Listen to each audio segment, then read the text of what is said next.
Hi, so today we'd like to talk about our Group B's presentation for the National Bank case. My teammates Alan and Joffrey and I went through the data, created some models, and we do have 3 top recommendations for the top 100 prospective customers to improve the next marketing campaign for the management team. Next. Basically, we want to answer 4 questions. How do we treat our data? What models did we apply? Who are our top 100 prospective customers and what is their lifestyle? And what are our recommendations for the management team? Next. How did we treat our data? Next. We took exploratory data analysis. We looked at the data. We looked at errors, missing values, and incomplete data. We made sure to clean it up, partition it out as well, and replace the NAs through either the K nearest neighbor or we used automated V-treat method. Next. Essentially, we looked at the beginning, the acceptance rates for the historical customers data set. We noticed that there was a high failure rate and a high rejection rate, so we wanted to improve that. Essentially, we want to increase the opportunity to refine the marketing to further tailor the customer purchase signals and profile details as well to make it more efficient. Next. So what we want to do is we want to increase the number of qualified prospects and to increase the chances that they are going to become customers. Next. While we were doing the exploratory data analysis, we looked at some outliers, which we removed from our models just so that we could make sure that our models are tailored towards the body of customers rather than being skewed by outliers. Next. So which models did we apply to our data? Well, if you think about it, this is a classification problem. So you'll see which models in the following slides. Next. We called out an internal competition amongst ourselves to identify the best model based on the parameters below. So choosing features, manual or automated treatment. So manual, Alan did with involving mean and K nearest neighbor replacement of NA values, while Gunter and I did the automated method, which uses V-treat to automatically treat NA values. We did try feature construction, but dropped this during the process since we could see that the additional dimensionality created wouldn't really improve the accuracy that much. Next. And here's what we mean with the relief scores. So this was taken from Alan's data, and down below, simply put, the higher the relief score, the better. And we tried utilizing these scores to understand which feature contributes the most variance. But it was just, we didn't really follow this that strictly. Next. And so here you can see the results of our little internal race to find the best model, where each of us created a table with the models we used, the accuracies, and the top 100 test predictions, their mean. And if Alan wants to start with his. Yeah, sure. So what I did a manual treatment, as Geoffrey mentioned. I dropped 14 features, tried relief score, but I didn't follow that like the Bible, but as a more of a guidance, and I used the K nearest neighbor method to do a replacement of NAs. And I could identify the logistic regression model as the best model. And to be able to compare these models with each other, we identified a top 100 test predictions mean. And you can see the top 100 achieved a result of 0.88. So that's why we thought that the logistic regression here was the best model so far. And let's pass it over to Geoffrey. So in the middle is my table, and I used logistic regression, random forest, K nearest naive Bayes models. Before I made these models for the data treatment, I did the automatic approach using vtreat for categorical treatment plans. And since I didn't really follow the relief score exactly, I dropped 13 different features in order to lessen the amount of variables and minimize the potential for overfitting. And as you can see in the table, for the accuracy on training, the random forest had the highest one, while logistic regression was less, but it was still almost 69%, as well as Canaan and naive Bayes.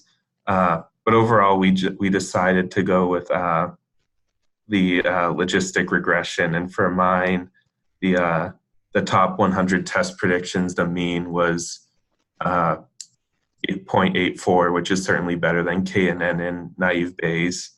If Gunter wants to go over his table at the bottom.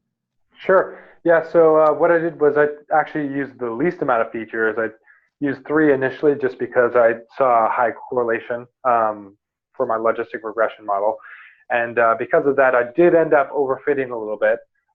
So between my training and validation, there was a little bit of overfitting. But generally overall, between the different options here, I personally would have preferred maybe the random forest or logistic regression, although the logistic regression that Alan created ended up with the highest accuracy between both the training and validation sets, as well as providing a good mean for the test predictions. Next. So here is an example taken from Alan's table where you have the accuracies of the training and validation sets, as well as their confusion matrices, which shows the correct and wrong classifications. And when making a logistic regression, you set a cutoff. He set his to 0.37. I set mine to 0.5. Next slide. So why did we choose the logistic regression model?